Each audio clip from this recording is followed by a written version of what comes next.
Hi everyone, in this video I'm going to show you how to hide activity now status on Instagram. Well, it's very easy to do it, but in the new Instagram update the setting has been here and there, so I will show you exactly how you can just change it.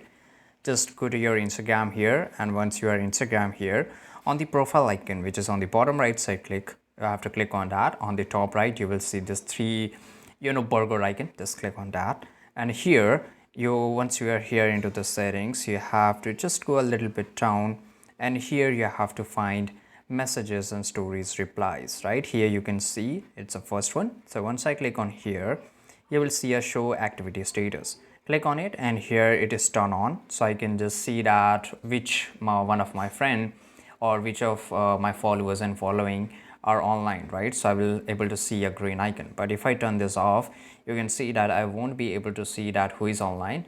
On the same way, nobody will know that when I came online on Instagram and when I went offline. So this is a dual side benefit. So here you can see that if I just go to my here, you can see that I can see this green icon because these people are online and my status activity status is turned on. If I turn this off, then I will not able to see it. So you can just turn this off in which I show you.